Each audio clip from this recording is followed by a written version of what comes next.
Magandang buhay, my dear students in ethics. Sorry for not having a virtual class for the past 5 weeks at malapit ng prelims nyo. Actually, ito yung first day ko na pagtuturo sa ethics. No?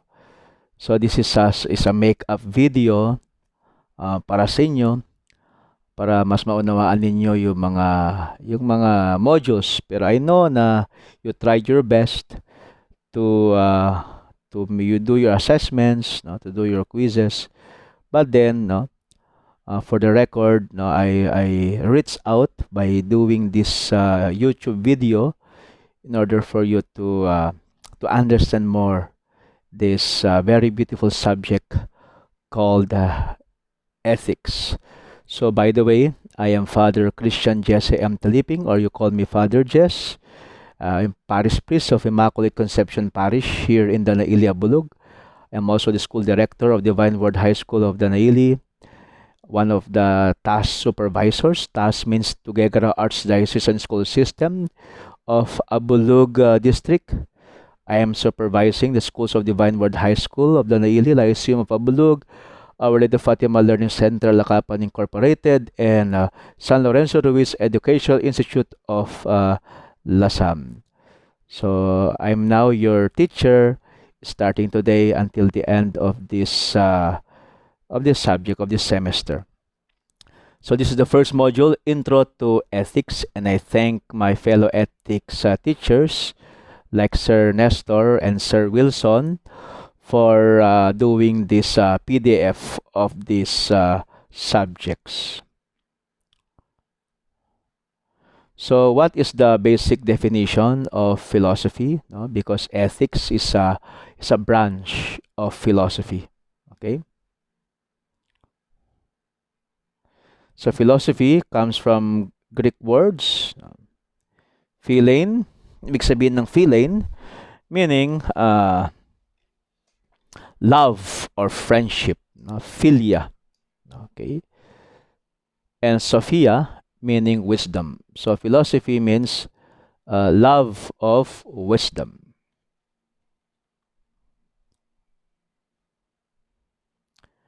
The literal definition of philosophy, therefore, is love of wisdom. Yeah. Philosophy is a search for meaning and truth. Okay? So, three elements of a philosophical search. The object of the search is of real value to the subject. Second, it consumes the whole person, his attention, concentration, interest, and effort. It is continued without let up until the answer is found. Philosophy is also defined as a science that by the natural light of reason studies the first causes or highest principles of all things. No? May pagkakaiba ito sa science. No? Ang science ay hindi mga first causes, kundi mga mediate causes. No? At hindi mga highest principles. Okay. So branches of philosophy, we have the metaphysics, epistemology, logic, and ethics. So ako rin po ay licensed in ecclesiastical philosophy. You mean ecclesiastical is the philosophy studied in the church, no, ecclesiastical. So metaphysics, no, is the study of being, epistemology, no, logic, and ethics. So yan ang mga branches of philosophy. So metaphysics, according to Timbresa, metaphysics is the study of being. It is general aspect na being. For example, anything that is being. No? And non-being is that is not. No? So being, it deals with human reality and the system of human thought that seeks to explain the fundamental concepts of man. So branches of philosophy. Second is epistemology. Epistemology, from the Greek word episteme, means knowledge. It's a philosophical theory that deals with the truth value of human knowledge. The branch of philosophy that investigates the nature, sources, limitations, and validity of knowledge. Another branch of philosophy is logic. Logic is a study of the methods and principles used to distinguish correct reasoning from incorrect reasoning. Kaya ginagamit mo ang reason mo sa philosophy, kailangan dapat na correct yung reasoning mo.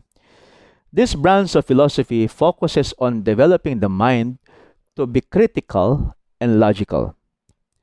And last branch of philosophy, ethics. Ito yung pag-aaral natin. Ethics is a practical and normative science based on reason, which studies human acts, no, and provides norms for their goodness or badness. How can we distinguish that an human action is good or bad?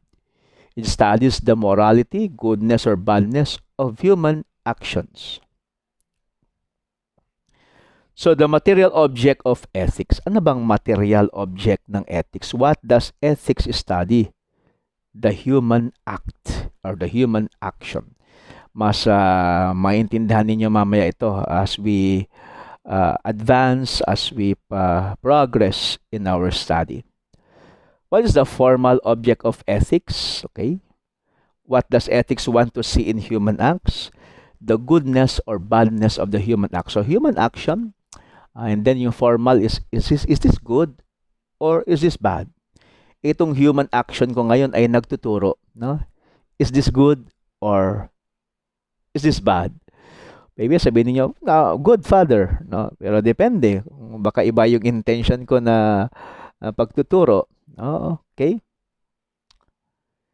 Standards of behavior. Yan. The influence of religious writing and interpretations. Okay. And yan sa module ninyo to. The influence of philosophical thought and the influence of community, societal values. Okay, norms, values, and the law. So let's review. Give the etymological definition of philosophy. Philosophia. Enumerate the elements of philosophical branch, the philosophical search, no? Metaphysics, ano pa? Epistemology, logic, and ethics. In the 4 branches of philosophy. What is the material and formal objects of ethics? Human action. Okay, so ano yung formal? Saka, yun yung material, and yung formal is the goodness or badness. Enumerate standards of behavior. Maraming nag-act, no? Because of religious, philosophical, and community values. So, thank you for listening. Ganyan lang po kaikli ang introduction ng ating klase. So, see you again next module.